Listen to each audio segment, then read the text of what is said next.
Hello friends, આજે આપણે બનાવીશું કોકોનટ ચટણી, નારિયેળની ચટણી, જે સાઉથ ઇન્ડિયનમાં ઇડલી, ઢોસા, મેદુવડા સાથે યુઝ થાય છે. તો એના પહેલાં દોસ્તો મારી ચેનલને સબસ્ક્રાઈબ કરવાનું ના ભૂલશો. હું સરળ રીતે બનાવવાની રેસીપી લઈને આવી રહી છું. મિક્સચરમાં આપણે લીલું નારિયેળ, જેના મેં ઝીણા પીસ કરી લીધેલા છે, લીલા મરચાં હવે એડ કરીશું, લસણ એડ કરવાનું છે. હવે આપણે એડ કરીશું આદુ અને લીમડાના પાન એડ કરવાના છે. 3 ચમચી જેટલા રોસ્ટેડ ચણા દાળ એટલે કે દાળિયા ગુજરાતીમાં કહેવાય એ લીધેલા છે. સ્વાદ અનુસાર મીઠું એડ કરીશું અને હવે આપણે અડધો ગ્લાસ પાણી એડ કરીને મિક્સચરમાં સરખી રીતે ક્રશ કરી દઈશું. બધું પ્રોપર ક્રશ થયા પછી આપણી કોકોનટ ચટણીનું જે સ્ટ્રક્ચર છે એ તૈયાર થઈ ગયું છે. હવે આપણે તેનો વઘાર કરવાનો છે.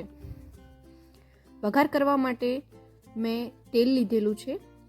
તેલમાં આપણે અડધી ચમચી જેટલી રાઈ એડ કરીશું, લીમડાના પાન એડ કરવાના છે અને લાલ સૂકા મરચાં. તો હવે આ વઘારને આપણે જે નારિયેળની ચટણી બનાવી હતી એમાં આપણે એડ કરી દઈશું.